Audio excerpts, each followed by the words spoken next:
I saw everything grammatically. Like, is it grammatically correct or not? Or maybe whatever sentence I'm using, would it be like grammatically correct or not? Everything I'm checking out only the grammatical aspect. I'm not at all looking at the meaning-based approach. So whenever I attempted a CR question, I used to like end up into scrolling on the options. What exactly would be like? Maybe this can also be this option. This can also be the option. Yeah, pre-thinking is the boon. If you are pre-thinking, actually you'll get to know the linkages between all the like events in the passage explained. Hey Riddhi, welcome to another interesting debrief session. Congratulations on 710. You were my latest LMP success, and I'm very, very happy to have you here today. Thank you so much, DJ. Thank you so much. I feel ecstatic sharing this experience with you.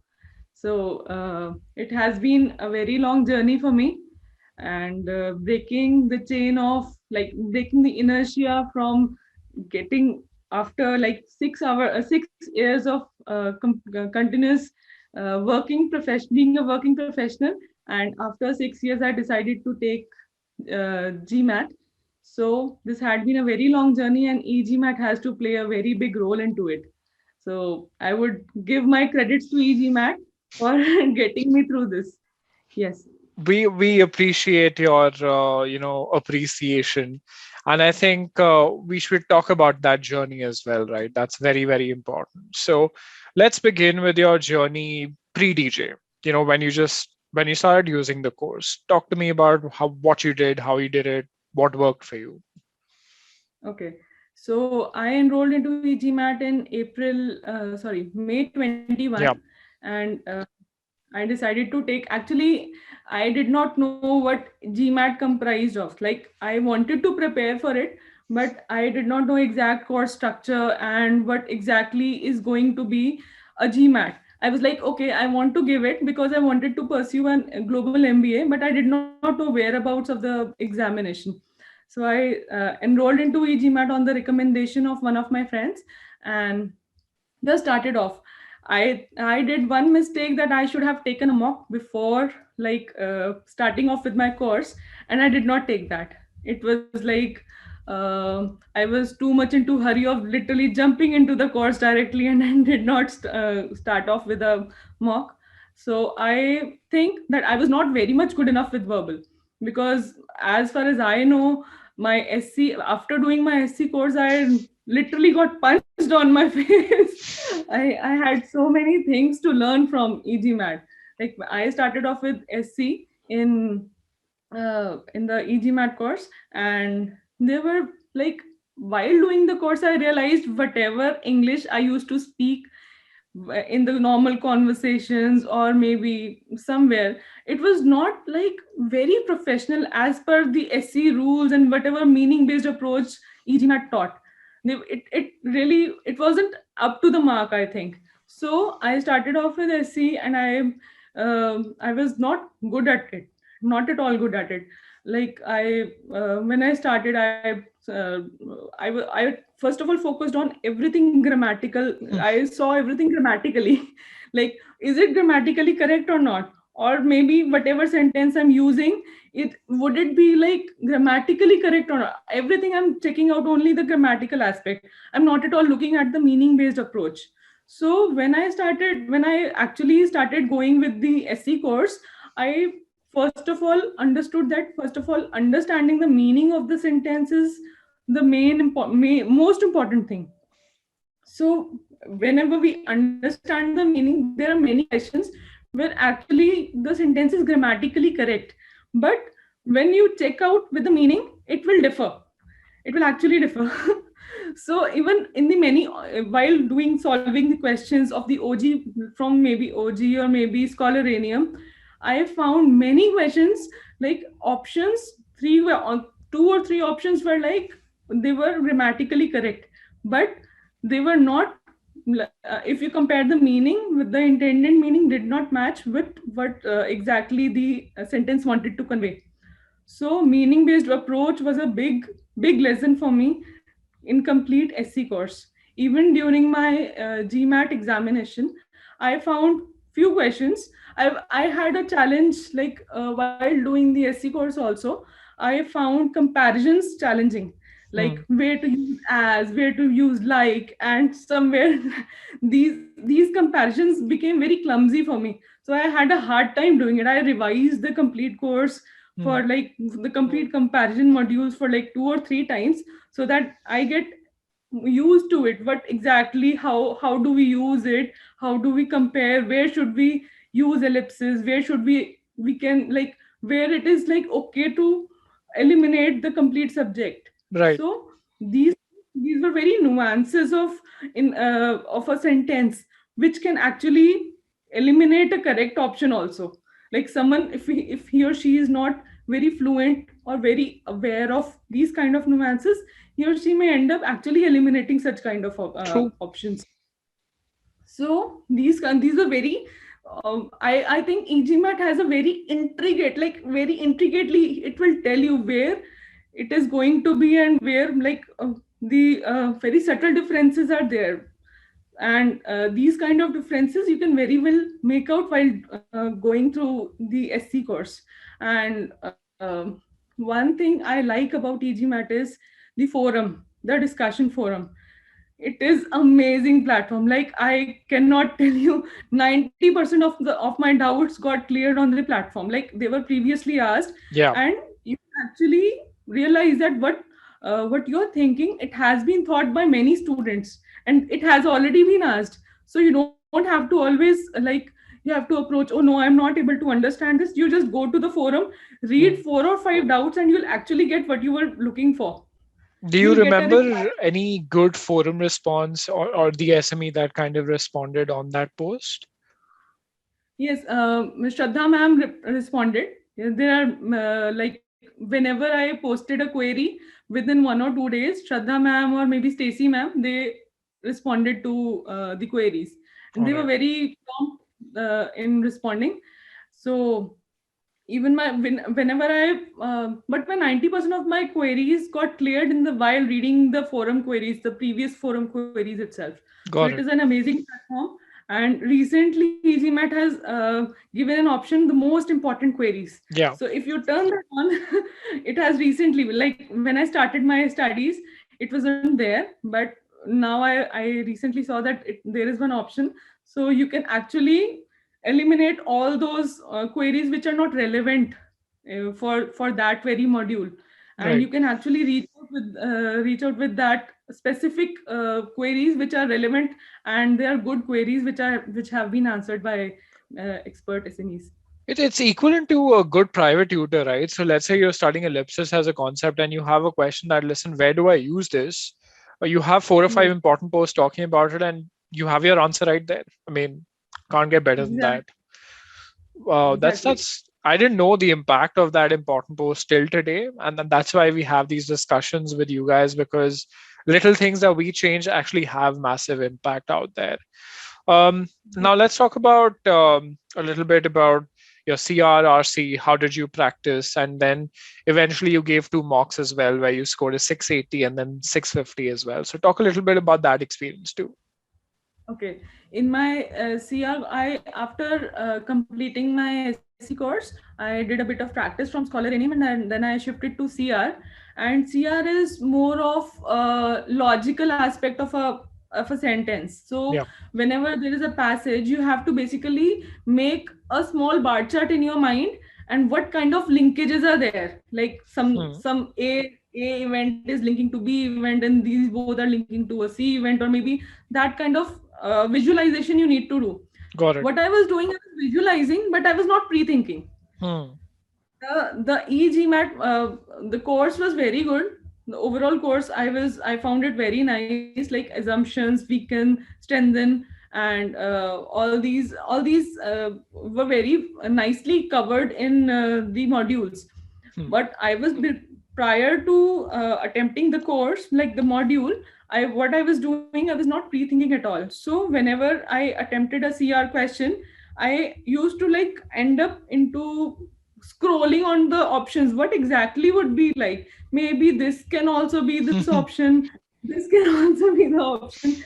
So I used to be confused. Okay, maybe I like, I would say like two of these, out of these two options, one may be correct. Hmm. I used to end up with the two closest options, but I was not clear why these two only were correct. So while during the course, I learned about pre-thinking. It was a very good practice to do in while solving the CR questions. Like if I'm pre-thinking, I'll actually think about the linkage and I'll exactly point out which linkage I have to actually kill. This linkage, if I'm weakening, if I'm attempting a weakening question, so I'll actually get to know which linkage I have to weaken, or this kind of, like, this is the supporting premise, Hmm. and this, if I actually weaken this premise, the whole conclusion will get weakened. So when you actually pre-think about all the linkages and you visualize it, you actually get a clear idea. True. True. Initially when I got into practice with pre-thinking, I was good at pre-thinking. I used to get into, like, I'll point out few one or two assumptions, so I get to know what exactly the passage is talking about. But what I was bad at, like, if I thought one assumption and I did not find that assumption in the options, I would actually panic. So Yeah. that was one challenge after attempting the eGMAT CR modules. I was like, I was able to get onto the pre-thinking assumptions, but I was not, like, sometimes it happened that my pre-thinked assumptions was not in the options. In the So options. yes. So I had to practice that if there is there is a gap between your pre-thinked assumption and the option, it's okay. You have to actually visualize the options. Yes. But if Yes. I'm not visualizing the options, then it would create like panic. Initially it would be like, I am I pre-thinked an assumption, and after getting onto an assumption, I'm scrolling onto the choices and end up getting no choice according to my pre-thinked assumption. Then I would be like, it's of no use. I'm literally wasting my time. I don't know why I did not I did not end up with the assumption which was supposed to be. So I'm like, I'll mark any option and move. So it was the bad thing I was doing. With the Scholaranium, I actually practice these things. Even you can see I have practiced like a lot on Scholaranium. Yes. I've almost exhausted the Scholaranium. So this Yeah. was the bad approach.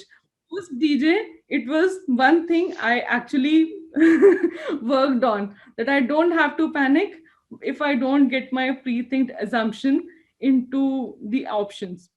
So this was like, most of my CR was getting into this only. Got it. This was the problem.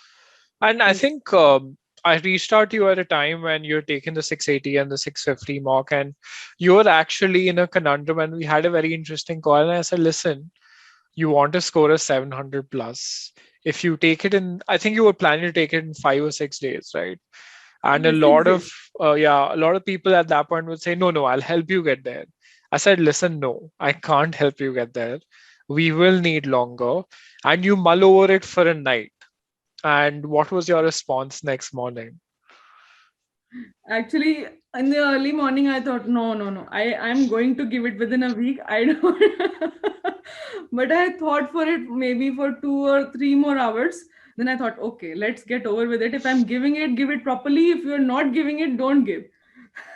So Yeah. I had that in my mind, and I thought that you were an expert and you were telling me some feedback about my own preparation, Hmm. which maybe I'm not doing appropriately. So Yeah. I took it seriously, and I decided to reschedule my examination 1 month for Hmm. 1 month. Got it. So This is, I mean, this is the first time someone's calling me an expert, actually. It just feels very nice.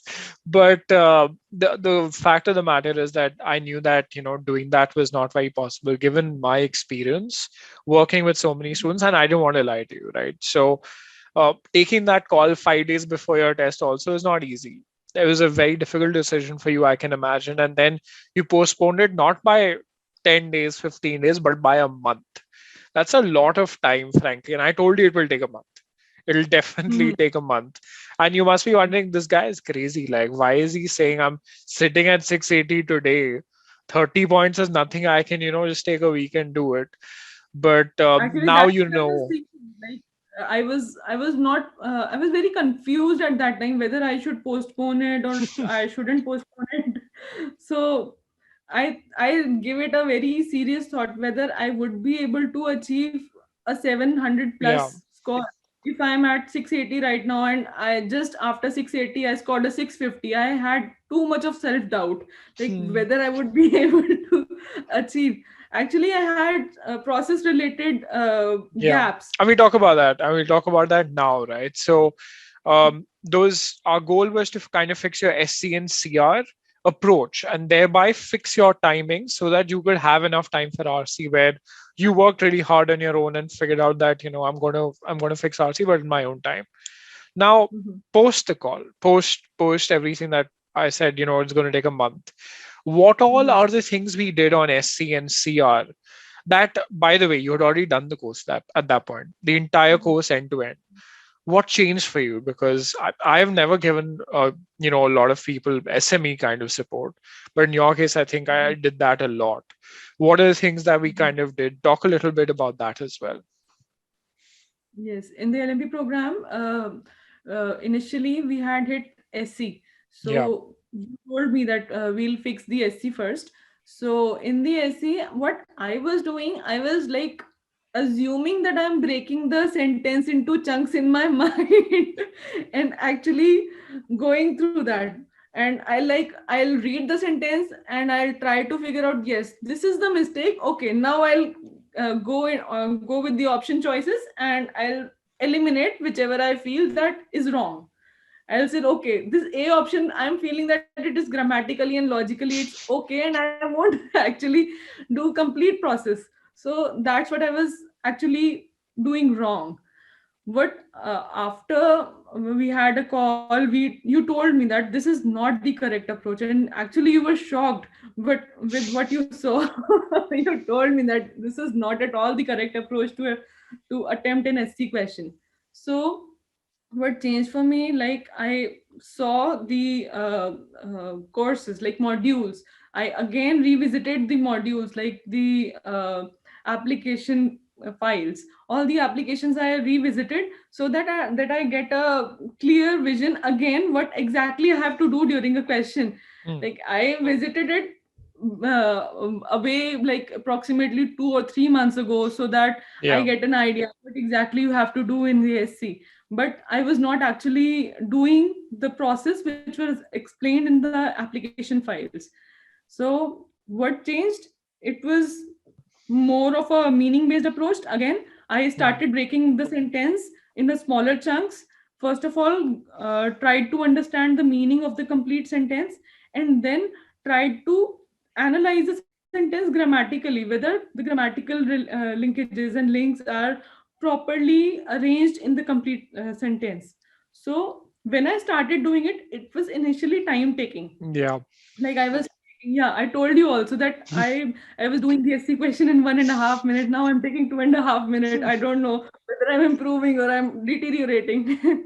So yes, it was like it, but eventually when I kept practicing it in the OG questions and in the scholarinium questions, Hmm. this approach actually helped me, because I was very well able to see which part of the sentence I have to work on. Like the underlined, in the underlined portion, there are few parts like which have to be parallel with the non-underlined portion. Yeah. And if I'm not actually making that list in the making that list by while breaking the sentences, so I would not be able to get where exactly I have to land up in the like option choices, what exactly I have to see. So this approach actually changed because I started breaking up into these smaller chunks and tried to analyze every bit of the sentence, whether it is parallel, whether it is actually like it is actually meaningful and logical. The comparison is logical or not, whether the parallelism is met or not, whether the subject verb agreement is there or not. Hmm. When you analyze each and every bit like that, then when you then after that, if you approach the option choices, you'll actually get which option choice is the correct and most appropriate in this context. Got it. I couldn't have explained it better, but I think there were tons of videos that you created. You created that error log to kind of understand things, and that made my life easier. I could actually figure out what is wrong, right? And we did the Mhm. same with CR, of course.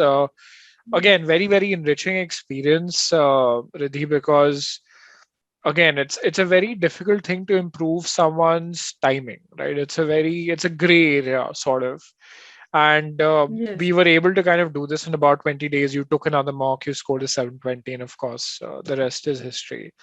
Any quick takeaways that you would like to share with someone who is struggling with verbal? The quick takeaways are, first of all, for SC, break down the sentence as much as you can. I would say it literally helped me in, like, when you intervened into my preparation, it actually, I inculcated that habit. Before that, I was not actually doing this kind of approach. I was not actually doing the questions like that. So, if you can break the sentence as much as you can and understand each and every bit, not only in SC, this approach is helpful in CR also, True. CR and RC also. When in the RC and CR, there are so many small words. If you focus on those keywords like however, maybe in turn, and nevertheless, and maybe there are so many words which are actually showing the contrast. These keywords will actually help you to make out what actually the sentence is going to be like. Hmm. So Got it. you, for verbal, you need to first of all break the sentence. You need to learn to break the sentence into smaller chunks. Hmm. Everything can be uh, taken out from the meaning after that. Got it. Secondly, in CR, pre-thinking is the boon. If you are pre-thinking, actually you'll get to know the linkages between all the Yeah. like events in the passage explained. So I think the RC is a mixture of CR plus SC. So it's like that. Very interesting And take. RC is a mixture of SC and CR. It kind of is in a way, because I mean, many SE sentences combined with CR's logic is actually a passage, right? So, yes, very, exactly. very, You have very well to put. break down the sentence into smaller chunks in the RC to understand each and every bit and comprehend it. In RC, comprehending things is the main important thing. Like, if you have comprehended the passage, you do not even have to look back onto the passage. True. You'll actually you can actually save your time a lot into approaching the questions. When I practiced RC, I used to take 9 or 10 minutes to complete the passage and maybe 4 questions. Hmm. Later on, my timing reduced to approximately 7 to 7.5 minutes, Okay. Okay. just because, and even after spending 5 minutes on the complete passage. Hmm. So if I'm spending 5 minutes and I'm just taking 30 or maybe 25 seconds in approaching a question, so Hmm. it's fair enough. It will average out everything. Absolutely. Absolutely. I 100% agree with you. Once again, congratulations on scoring a V38. It's been a very, very enriching experience for me. I hope it's been the same for you. And I Yeah. wish you success with your applications. Thank you so much, DJ. Thank you. My pleasure.